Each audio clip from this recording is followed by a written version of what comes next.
We're here this weekend to talk about dog behavior, right? And today we'll focus primarily on non-aggression behaviors, and tomorrow will be a full day of aggression from the dogs, not from us. Right? But I want to start by talking a little bit about the history of and the progression to our understanding of dogs as they are, as it is today. Because there was a time when, and I don't imagine any of us actually remember this time, but there was a time when philosophers and scientists told us that animals didn't feel pain, right? Long enough ago, I think that probably none of us are familiar with that time, but what a horrible thing. It gave us license to do absolutely anything to animals, but they don't have human emotions. Well, guess what? They do have emotions. In fact, it's very species-centric of us to call them human emotions, because they're just emotions.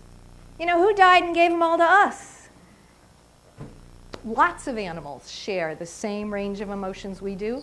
They're essentially governed by the amygdala. A dog's amygdala is very similar to ours, and thanks to people like Patricia McConnell, it's becoming more and more widely accepted that, well, yeah, I guess animals do, you know, feel fear, anger, happiness, sadness, okay, grief. Okay, so that a variety of different sort of normal dog behaviors that are perceived as behavior problems by their humans, okay? And this next segment is not intended to be an in-depth everything you need to know to do, you know, to be a behavior consultant on all these topics. We'll sort of touch on them and follow kind of the same protocol for many of them. Let's look at how we would do a functional analysis of them and in order to develop a modification protocol. So barking, lots of different kinds of barking. And the way you go about modifying barking depends on what is motivating the barking, okay? So one type of barking that we could talk about is demand barking, which is the dog who barks at you for attention, barks at you for treats, okay? So the antecedent, let's say we have a dog who's demand barking at his owner for treats in your training class. The antecedent would be what? Well, the presence of the potential opportunity for a treat is the antecedent. The dog sees an opportunity for a treat. The behavior is bark, bark, bark, give me a treat. And the consequence is often that the behavior is reinforced in some manner. It may just be that the owner makes eye contact, which is reinforcing, okay? And often owners comply by delivering a treat when the dog's barking, it's sort of in an effort to get them to stop barking. So it might not be the treat, it might be, oh, okay, now I need to give him a stuffed Kong so that he'll be quiet until we're ready to start working again, which in effect reinforces the behavior. So how could we change the antecedent? Teaching bite inhibition, the hard mouth, managing hard mouth behavior. I think it's pretty generally accepted now that a lot of hard mouth behavior comes from removing puppies from a litter too early or having a singleton puppy that doesn't have litter mates, because they are better than anybody else in the world at using operant conditioning to teach a puppy when he's biting too hard. You know, they're nursing and they bite too hard, mom goes, bye-bye. The milk bar leaves. They're playing with their litter mates and somebody bites too hard or plays too rough. The other puppy just goes, I'm not playing with you, okay? Once they get into our hands, and I've heard a lot of different suggestions about how to work with hard mouth dogs, right? And puppies. And the method that I have found works best for me is, because puppies put their mouths on things, that's how they explore the world. Rather than removing reinforcement for any mouth behavior at all, start by removing reinforcement for really unbearably hard mouthing, and shape for softer and softer mouthing. I don't like the puppy yelp suggestion, the yipe, you hurt me, thinking. I think anytime we think we can imitate how dogs communicate to each other, we're fooling ourselves. And that when I'm not fluent in puppy speak, and I can't yelp in the same tone that a puppy would yelp and communicate the same things that a puppy would yelp when I try to imitate a puppy yelp. So I just use kind of a neutral ouch and remove myself rather than trying to put emotion into it, because my experience, I've found that many puppies, when you yipe, it excites them more. Your emotion in that. Yeah. Okay, so digging. Dogs dig for different reasons, okay? Sometimes dogs dig because they're hot and they're creating a cool scrape, in which case antecedent is their raised body temperature. Right? Behavior is figure out how to get cool. Consequence is they get cool. Right? So we sort of like my Duffy scenario. Right? So the answer is change the antecedent, keep them in a cooler place, or provide them with a cool spot. Okay? So that's a fairly simple one. Some dogs dig for rodents. Right? Antecedent, presence of rodents.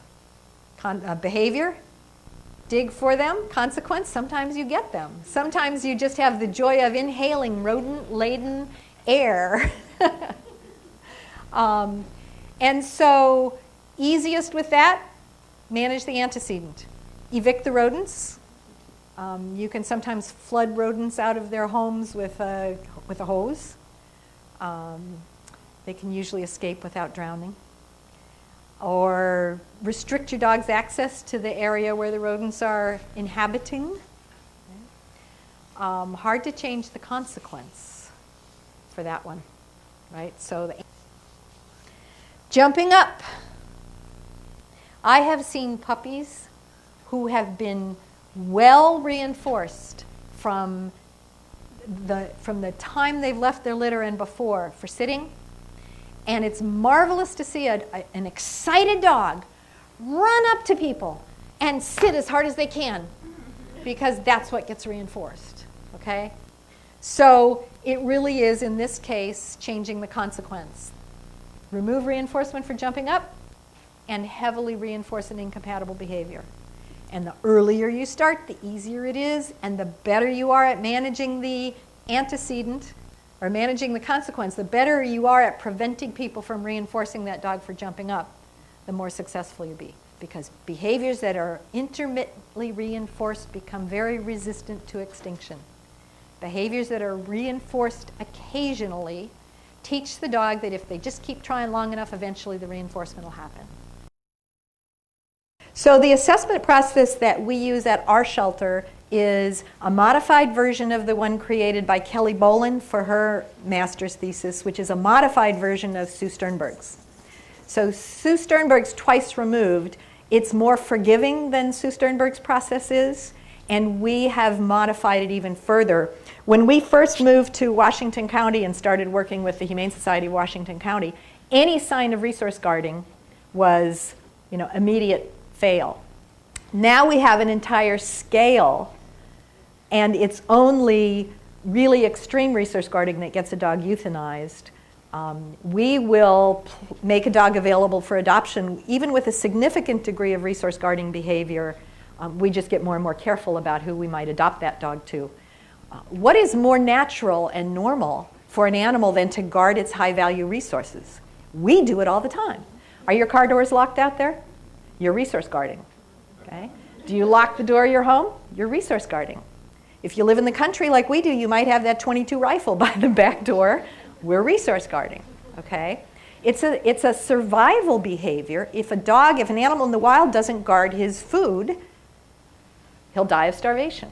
So there's absolutely nothing bizarre or abnormal. Sure, there are plenty of dogs who don't guard resources, And if you start with a puppy, you can take pains to help avoid the development of resource guarding, and you can modify resource guarding. So it doesn't have to be a death sentence. Okay. We do several reactive rover workshops a year where people bring, we have 6 people come with dogs who are dog reactive, and we spend 3 days doing intensive counter conditioning exercises to work with changing that dog's association with other dogs. We also do other things during the 3 days because we would burn the dogs out if we did counter conditioning 8 hours a day. We teach some new behaviors for dogs that will help owners cope with their dog's reactivity. We teach the Karen Overall Breathe exercise. We teach Find It, where you just stand, toss a treat, say find it, toss a treat, say find it. We teach targeting. Those are operant ways of getting the dog focused on the owner rather than the environment in situations where maybe counter conditioning isn't going to solve the whole problem. But a lot of counter conditioning setups, and sometimes I have to make a little extra effort. So there we get a look and feed. Look and feed. Hide the food.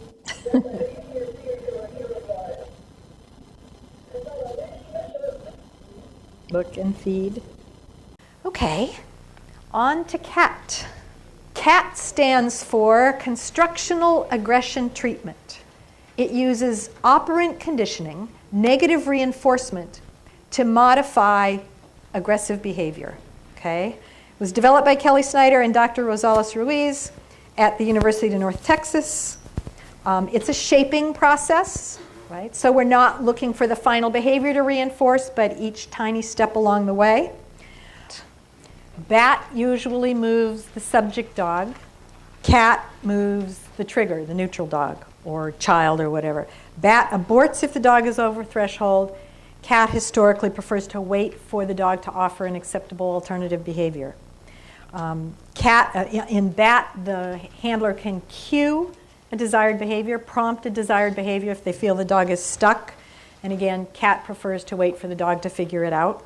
BAT may use treat as reinforcers, CAT does not. BAT often stops short of interaction. For CAT, the goal is interaction, although it's not mandatory. That was the initial intent of CAT, for the dog to actually be able to interact with the aversive stimulus. BAT uses a marker, CAT does not.